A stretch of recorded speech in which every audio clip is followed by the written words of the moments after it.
मला वाटतं 2 वर्षापूर्वी याच महिन्यामध्ये ऑक्टोबरमध्ये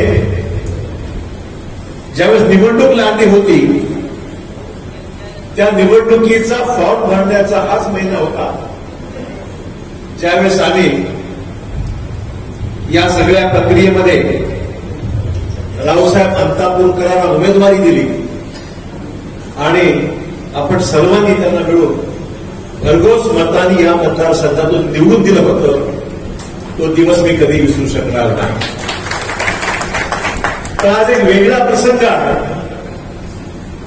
आमचा सहकारी आमच्यातून आज दुर्दैवाने निघून गेला. फार अपेक्षा होती शेवटपर्यंत योद्धा ज्याप्रमाणे लढतो त्या योद्धाप्रमाणेच रावसाहेब अंतापूरकर हे लढले, कोरोनातून बाहेर पडले. मी स्वतः हॉस्पिटलमध्ये त्या ठिकाणी गेलो होतो, विचारपूस करायला पाहत होतो.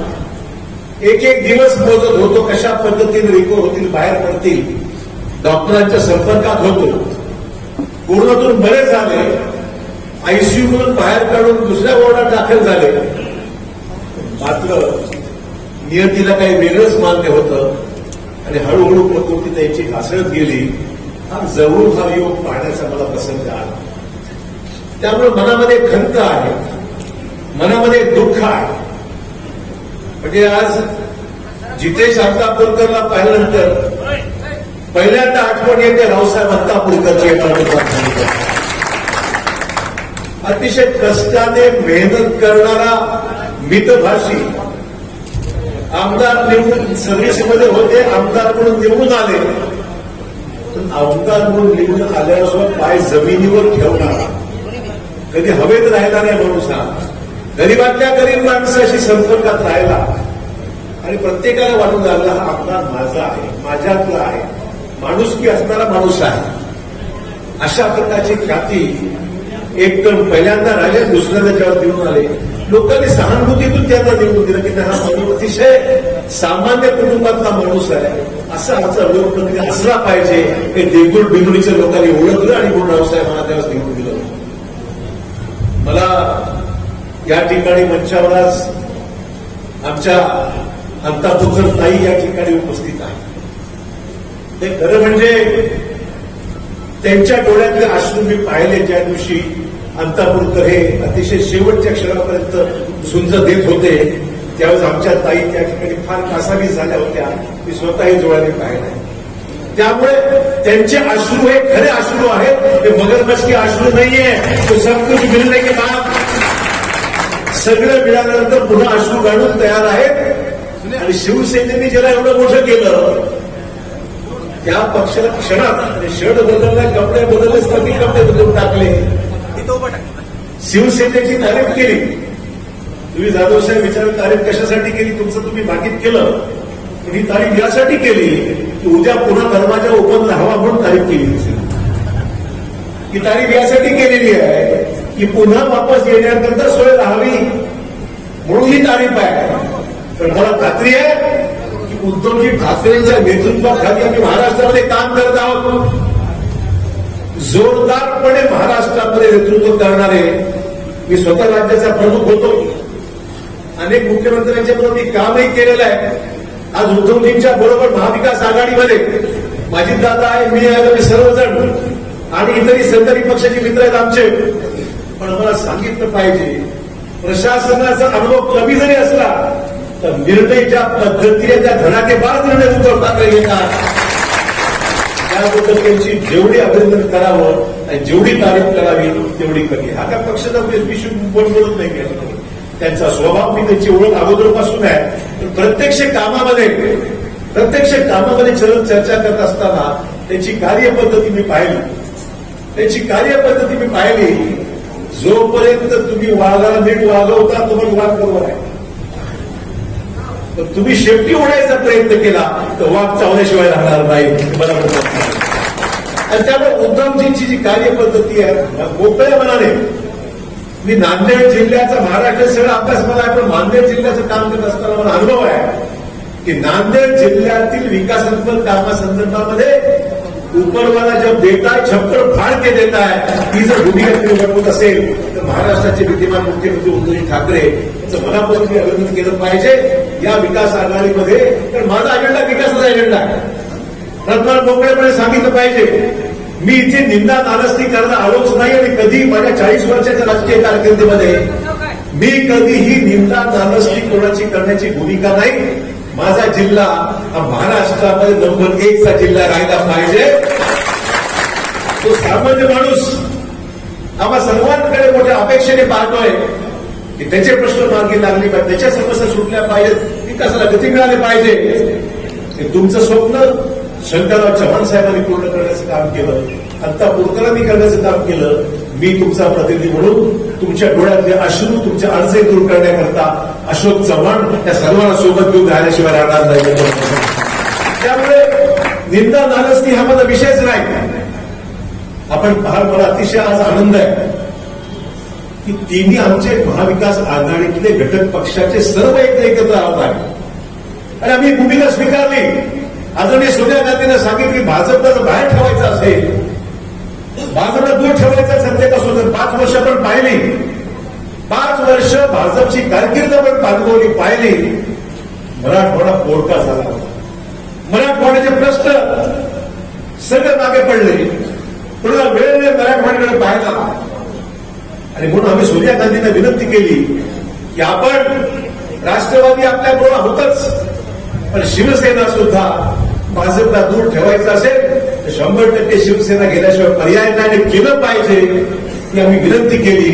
आणि सोनिया गांधींनी फार विचारांनी हा निर्णय घेतला. बिलकुल ते म्हणजे करा, पण काळजी घ्या. निर्णय घेत असताना आपला कॉमन मिनिमम प्रोग्राम, किमान समान कार्यक्रम जो आपला असणार आहे, तो किमान समान कार्यक्रम आपला पाळला गेला पाहिजे. आम्ही त्यांना सांगितलं तुम्ही चिंता करू नका, आम्ही सत्तेमध्ये असलो सत्तेची फळं उपभोगणं हा विषय यातला नाहीये. तर सत्तेचा फायदा महाराष्ट्राच्या विकासात करून घ्यायचा आहे आपल्याला. तिन्ही पक्षाला मोकळी कापाची ताकद वाढवण्याकरता. परंतु निर्णय घेत असताना या प्रक्रियेमध्ये आम्ही ठरवलं होतं की ज्याची जागा जाईल त्याला ती जागा दिली पाहिजे. आणि मग निर्णय आम्ही घेतला की ही जागा काँग्रेसकडे होती, काँग्रेस लढवली पाहिजे. पंढरपूरची जागा राष्ट्रवादीकडे तर राष्ट्रवादी लढवली पाहिजे. जी जागा शिवसेना लढवली पाहिजे. ज्या ज्या जागा ज्या ज्या पक्षांकडे होत्या त्या पक्षांनी या जागा लढवल्या पाहिजे. अशा प्रकारची भूमिका आम्ही तत्वता स्वीकारली आणि कुठेही वाद नाहीये. तिन्ही पक्षामध्ये कुठेही वाद नाही. मित्रपक्ष सुद्धा सोबत आहेत. अतिशय समन्वयातून ही सगळी कामात महाराष्ट्रात मार्गी लागत आहे आणि महाराष्ट्र आज अतिशय जलद मार्गाने प्रगतीच्या दिशेने काम करताय. मित्र हे मला आवडून सांगितलं पाहिजे. पहा, आपला उमेदवार नौका आहे, अतिशय मितभाषी आहे, कुठे गर्व नाहीये, इंजिनियर आहे, शिकलेला आहे, बीटेक आहे, बीटेक. बाकीचं काय बोलत नाही, दुसऱ्याचं कोणा मला बोलायचं नाही. आपला उमेदवार सुशिक्षित आहे, बीटेक आहे, विनम्र आहे. मला हे सांगितलं पाहिजे की ज्यावेळेस उमेदवारी मागितली पण 6-7 लोकांनी उमेदवारी मागितली होती. काँग्रेस पक्षाकडे इतरही आपल्या सहकारी मित्र उमेदवारी मागितली होती. पण सोनिया गांधींनी निर्णय घेतला की एखादा आपला आमदार गेल्यानंतर त्याच्या कुटुंबाला आपल्याला वारवा सोडता येणार नाही, त्याला वारवा सोडता येणार नाही. आता कोणत्या पक्षाच्या अध्यक्षांना लोकांनी 5 वर्षाकरता निवडून दिलं होतं. ज्या माणसाला 5 वर्षाकरता निवडून दिलं होतं दीडच वर्ष जे ते 1.5-2 वर्ष पूर्ण होत असताना त्याच्या कुटुंबाला आपल्याला दूर साधता येणार नाही. त्याच्या कुटुंबाची काळजी घ्या, त्याला संधी द्या. लोकांची सहानुभूती ज्या परिवाराबरोबर आहे त्या लोकांची सेवा आहे निष्पक्षपाती केलेली आहे. आणि म्हणून सोनिया गांधी निर्णय घेतला की नाही, इतरही चांगले लोक आहेत त्यांनाही आपल्यासोबत घेऊ, परंतु रावसाहेब अंतापुत्रांचा मुलगा म्हणून जी सहानुभूती आणि त्या कुटुंबाच्या बाबतीमध्ये लोकांमध्ये जी काही मतं आहेत ती आपल्याला लोकांच्या मताच्या विरोधात जायचं नाही. लोकांच्या म्हणण्याप्रमाणे आपल्याला जितेशला दिलं पाहिजे ही आम्ही सोनिया गांधींनी सांगितलं. हा निर्णय उद्धवजी म्हणले तुम्ही ठरवा, तुम्ही जो ठरवाल ते मान्य आहे. आणि मला परवा आम्ही बसलो होतो, उद्धव ठाकरेजी होते, अजितदादा होते, आम्ही तिघं एकत्र बसलो होतो. मला उद्धवजी म्हणले चिंता करू नका, मी माझ्या शिवसैनिकांना बैठकीत सांगितलेलं आहे 100% प्रामाणिकपणे तेही काम करतील. दादाही मला म्हणाले राष्ट्रवादीचे आम्ही सर्व मंडळी एकोप्याने काम करू. शेका पक्ष आहे, बाकीचे आपले सहकारी किंवा मित्र पक्ष आहेत, सगळ्यांनी मिळून ही जागा आपल्याला कुठल्याही प्रकारचं विभाजन होता कामा नये, अशा पद्धतीची काळजी आपण घेतली पाहिजे. या भूमिकेतून आज आपण सर्व कामाला लागलो आहे. मित्र, मी तुम्हाला मुद्दा मला समजा वेगळं सांगायची गरज नाहीये, पण मताचं विभाजन करणारी बरीचशी मंडळी आहे. आज मला माहिती आहे की सकाळपासून ऐकतोय हा फॉर्म भरणार, तो फॉर्म भरणार. अनेकांना मी विनंती केली, म्हटलं तुम्ही भाजपचा तुम्हाला फायदा करायचा आहे का? तर तुम्हाला दिसतंय की हा काँग्रेसचा उमेदवार सक्षम आहे, चांगला आहे, तर महाविकास आघाडीमध्ये तुम्ही एकोप्याने असलं पाहिजे. उगाच 5,000, 10,000, 15,000 मतं जर खराब केली तर नुकसान आपलं होईल आणि तुमचाही फायदा होणार नाही, भाजपचा फायदा झाल्याशिवाय राहणार नाही.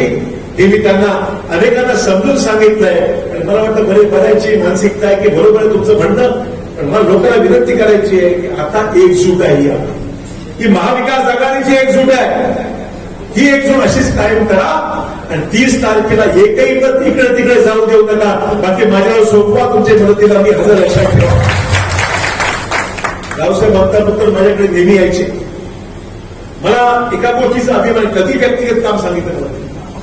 माझ्याकडे ज्या वेळेस आले हातामध्ये किमान 15-15, 20-20 निवेदन घेऊन यायचे. मला म्हटलं मग काय औषध म्हणतात, एवढी कामं काय करताय तुम्ही? म्हटलं भरपूर वेळा इलेक्शन 4 वर्ष आहेत. नाही साहेब, लोकांचा माझ्यावर खूप मोठी आशीर्वाद लोकांचा आहे आणि ही सगळी कामं की तुम्ही आता राज्यामध्ये महत्वाचे मंत्री आहात, तुमच्याकडे होऊ शकतात. दुर्दैवाने ते गेले, एकही व्यक्तिगत काम तिने मला कधीच बदली करा हे कधीच सांगितलं नाही मला.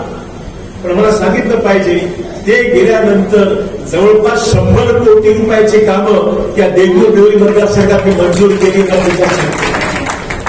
कारण की जो माणूस झिजत होता, मेहनत करत होता, प्रयत्न करत होता, अशा या मतदारसंघात लोकांची आपल्याला सातत्याने भावना असते. या भागात माहिती आहे, जो आपला सगळा बॉर्डरचा एरिया आहे, तेलंगणाला लागलेला, कर्नाटकाला लागलेला, लोकांना वाटतं की आमचा भाग सगळं दुर्लक्षित आहे, आमचं क्षेत्र सगळं हे थोडंसं दुर्लक्षित आहे, वंचित आहे, मागे आहे, आमच्याकडे कोणी पाहणार नाही. ही भावना सातत्याने आमच्या लोकांच्या मनामध्ये निर्माण होते.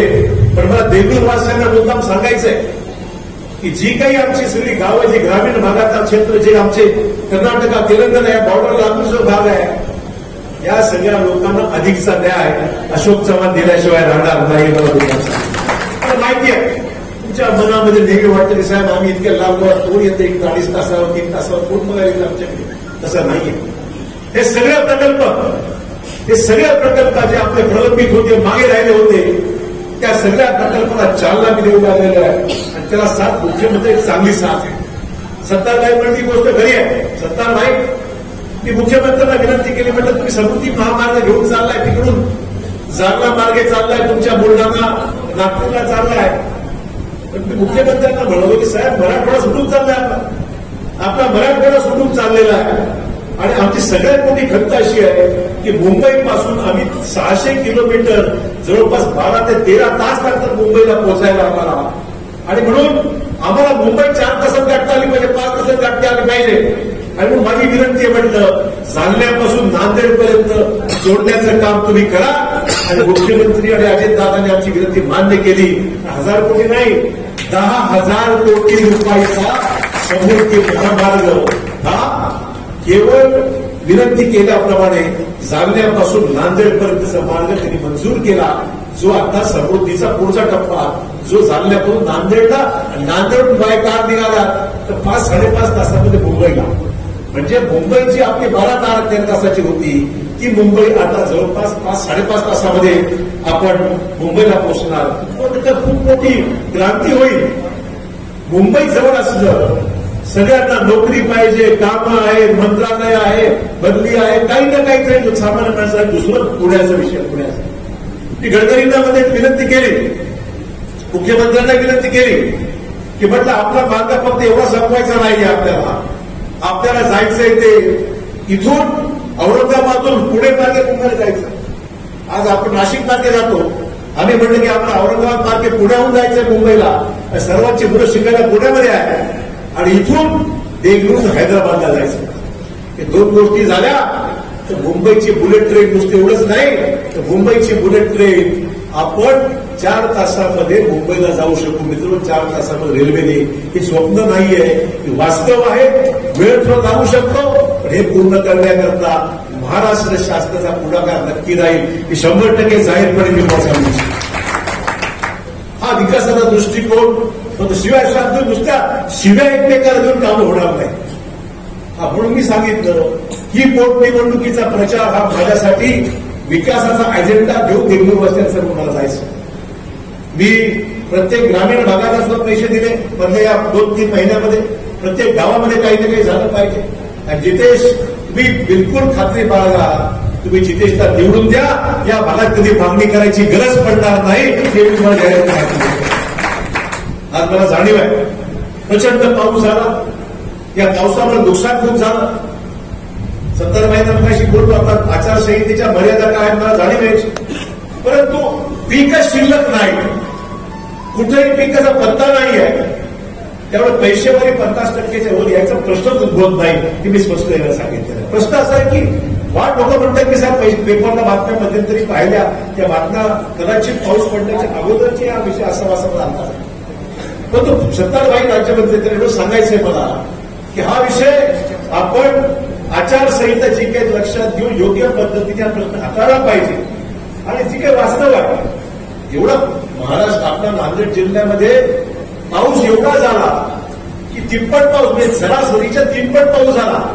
पाऊस जास्त झाला, पिकं गेली, सोयाबीन गेलं, कपासी गेली, तूर गेलं, शेती नष्ट झाली, पायाभूत सुविधा नष्ट झाल्या, पुन्हा कोरबडली, पुन्हा पाणी गेलं, माणसं वाहून गेली, जीवितहानी झाली. पण मी तुम्हाला सांगितलं पाहिजे, आपलं सरकार फक्त बघायची भूमिका घेत नाही, सरकारने पैसे द्यायला आरंभ केलेला आहे. आणि सगळ्या माणसाचे अश्रू आम्ही पुसल्याशिवाय राहणार नाही. प्रत्येकाला वाटेल की सरकारचा हातभार लागला ह्याच्यामध्ये, त्यांनी पण 100%. उद्या येऊन काय बोंबतील, काय त्याला बोलायचं बोलू द्या, याला काही द्यायचं काहीच नाही येणार, द्यायचं याला काहीच नाहीये. उद्या येऊन फक्त एवढंच म्हणणार की अशोक चव्हाण खोटं बोलले, असं बोलले, तसं बोलले. आमची भूमिका, सरकार आपलं आहे, देणारे आपले मुख्यमंत्री आहे, देणारं आपलं सरकार आहे. आपलं सरकार देत असताना यांच्याकडून काय मिळणार मला, हा खरा प्रश्न आहे. त्यामुळे पीक विमा हा पंतप्रधानांच्या नावाने पीक विमा आहे, पंतप्रधान पीक विमा योजना आहे. आम्ही सातत्याने काय सांगतोय, या पीक विम्याची कार्यपद्धती चुकीची आहे. वीज मिळत नाही. देशातल्या 4 राज्यांनी सांगितलं आम्हाला ही विमा पद्धतच मान्य नाही आणि काढून गेलो. आणि त्यामध्ये कुठलं राज्य आहे? गुजरात राज्य आहे की ज्यांनी सांगितलं की पंतप्रधान पीक विमा योजना आम्हाला नको. विचार करा, ही योजना सदोष आहे. शेतकऱ्याला वेळ पैसा मी सांगितलं करू आपण, आम्हाला जगणावं लागेल, ती वेळ आम्हाला येऊ देऊ नका. आणि शेतकऱ्याला लागू असलेला पीक विमा हा संपूर्णपणे त्याला या कठीण प्रसंगाला जर मिळू शकला नाही, केव्हा मिळणार? हा काही कुठल्या पक्षाचा विषय नाहीये, आपल्या सरकारचाही विषय नाहीये. हा निर्णय घेण्याच्या बाबतीमध्ये या पीक विमा कंपन्या ज्या काही राज्यामध्ये कार्यरत आहेत त्यांना या गोष्टी कराव्याच लागतील, केलंच पाहिजे. आणि करत नसतील आमचं सरकार तर करायला भाग पडेल, हे मी या ठिकाणी मोठ्या तुम्हाला सांगू इच्छितो. त्यामुळे हे प्रश्न जे आहेत मित्र, निश्चितच आपल्या सर्वांसाठी अतिशय मनातल्या विषय तुम्हाला या ठिकाणी मला बोलायचे होते. आणि म्हणून या ठिकाणी या सगळ्या प्रश्नांचा उल्लेख या ठिकाणी मुद्दाम केलेला आहे. मला या प्रश्नांच्या व्यतिरिक्त महत्वाचे विषय त्यांचा उल्लेख काही सत्तारबाईंनी केला. मित्र, आपण पाहत आहे महागाईच्या बाबतीमध्ये काय अवस्था मला सांगा, कुठे विचार केला पाहिजे. आज ज्या परिस्थितीमधून आपण चाललेलो आहे, गॅस, पेट्रोल आणि डिझेल आज परवडणार आहे का, हा खरा प्रश्न आज आपल्या मनाशी आपण विचारला पाहिजे. की हे झालेलं आहे, आपलं उत्तरदायित्व म्हणजे आपली जबाबदारी ही आहे की जे लोक याला जबाबदार आहेत त्यांच्यावर अंकुश आपण ठेवणार आहोत. हे इलेक्शन कशा करताय, ही निवडणूक याच्या करताय की ज्यांनी आमचं जगणं असहाय्य केलेलं आहे, ज्यांनी आमच्या खिशातला जो वाचवलेला पैसा, आमच्या गृहिणींनी जे पैसे वाचवले घरामध्ये, जे पैसे जर काढून घेत असेल सरकार, तर मग आम्हाला जगणं शक्य आहे का? प्रत्येकाला तुम्हाला पैसा तुमचा शेती गेली, महागाई वाढली. आज देगलूरमध्ये 6 ऑक्टोबरचा जर मी माहिती घेतली, मी पेट्रोल 111 रुपये आज बरोबर. पेट्रोल आज 111 रुपये आहे, डिझेल 99 रुपये 83 पैसे 100च्या आसपास आहेच, आणि गॅसची किंमत 925 रुपये सिलेंडर आहे. आता मला सांगा, म्हणजे कोणीतरी म्हणेल की आंतरराष्ट्रीय बाजारपेठेमध्ये क्रूड ऑइलची किंमत वाढली म्हणून वाढवलं, खरं नाहीये. मला आठवण करून दिलं पाहिजे, मनमोहन सिंग साहेब देशाचे पंतप्रधान असताना प्रति बॅरल क्रूड ऑइलची किंमत $108 होती, आणि त्यावेळेस पेट्रोल जे होतं ते 80 रुपये होतं, डिझेल होतं 65 रुपये. म्हणजे मनमोहन सिंग साहेब असताना पेट्रोल होतं 80 रुपये, डिझेल होतं 65 रुपये. त्यावर आंतरराष्ट्रीय बाजारपेठेमध्ये क्रूड ऑइलची किंमत होती 108 रुपये. आज क्रूड ऑइलची तेलाची किंमत आंतरराष्ट्रीय बाजारपेठेमध्ये $81 प्रति बॅरल आहे. 81 त्यावेळेस होती 108, आता 81 वर आहे. पेट्रोल आमच्या वेळेस होतं 80 रुपये, ते आता झालं 110 वर, आणि डिझेल जे आहे आमच्या वेळेस 65 रुपये, आता इकडे झालेलं आहे 90-100 रुपये जास्त. म्हणजे मित्र विचार करा, हे सगळं जे काही चाललेलं आहे त्याचं काही पायपूस आहे की नाही, कोणाला काही विचार कोणी करतंय का? रोज बोजावर बोजा, रोज बोजावर बोजा, रोज एका रोज टीव्हीवर पाहतो 10 रुपये वाढले, 5 रुपये वाढले, 15 रुपये वाढले. जणू काही इथली जनता मृतावस्थेमध्ये आहे. लोकांवर काही लागणार, लोकांना चालेल. आणि सगळ्यात जास्त एक्साईज ड्युटी, सगळ्यात जास्त एक्साईज ड्युटी जी आहे ती केंद्र सरकारने ती लावल्यामुळे आज पेट्रोलच्या डिझेलच्या किमती आपल्याला एवढ्या सगळ्या प्रश्नामध्ये आज खूप असे प्रश्न निर्माण झाले. आणि म्हणून मला एवढं सांगायचंय, या निवडणुकीच्या माध्यमातून आपल्याला त्या सरकारला जो प्रत्युत्तर देणारा दिलं पाहिजे की आम्हाला ही महागाई परवडणारी नाही. बरोबर आहे म्हणतो ते, बरोबर आहे की नाही? ही महागाईच्या विरोधामध्ये, ही महागाई जी असह्य झालेली आहे, या महागाईच्या विरोधामध्ये आमचं मतदान राहणार आहे. आणि म्हणून जितेश अंतापूरकरला मतदान करणं म्हणजे महाविकास आघाडी अधिक मजबूत करणं, उद्धव ठाकरेंना मजबूत काम करायला संधी देणं, सोनिया गांधींना अधिक मजबूत करण्याचं सरकार महाराष्ट्रामध्ये टिकवणं, आणि आपले राष्ट्रवादी शरद पवार साहेबांना अधिक भर देणं. अशा पद्धतीने हा निर्णय संयुक्तरित्या घेतला, आपलं सरकार महाराष्ट्रामधलं अतिशय भक्कमपणे उभं राहील, आणि आपल्याला मार्गी लावावाच लागेल. अनेक वर्षांपासून हा विषय प्रलंबित पडलेला आहे. माहिती हा प्रश्न काय फक्त हाच नव्हे, ओबीसीचा प्रश्न आपण निर्णय घेतला. या निवडणुका कशामुळे झाल्या, विंगे म्हणाल त्याप्रमाणे उत्तरीकडे डाटा दिला नाही, वेळेवर झालं नाही, आणि त्यामुळे मागास ओबीसीचा आरक्षण रद्द झालं. परवा आपण ऑर्डिनन्स काढला, आणि महाराष्ट्रामध्ये 50% मध्ये हा सगळा विषय बसवण्याचा प्रयत्न आपण केलेला. मराठा आरक्षण, ओबीसी आरक्षण हे विषय मागच्या सरकारच्या वेळेस ज्या पद्धतीने हाताळले गेले पाहिजे होते, दुर्दैवाने मी सांगतोय प्रत्येक ठिकाणी की नाही असं चुकलेलं आहे, राजकारण करायचं नव्हतं. सुप्रीम कोर्टापर्यंत आम्ही गेलो, पण या लढ्यामध्ये राजकारणाचा विषय नाही. सरकार त्यांचा असो किंवा आमचा असो, आमचं म्हणणं एवढंच आहे, हे प्रश्न मार्गी लावण्याच्या बाबतीत सकारात्मक पावलं तरी टाका ना. आपण मध्ये बैठकीत एक बोलतो, बाहेर वेगळं बोलतो, लोकांना असं भूलथापा देण्याचं काम आपण करू नका, एवढं मला सांगायचं. आणि सामाजिक प्रश्नाला आपल्याला वाचा फोडायची आहे, आणि हे प्रश्न मित्र निश्चित मार्गी लावायचे आहेत, एवढं मला या निमित्ताने आश्वासित करायचं आहे.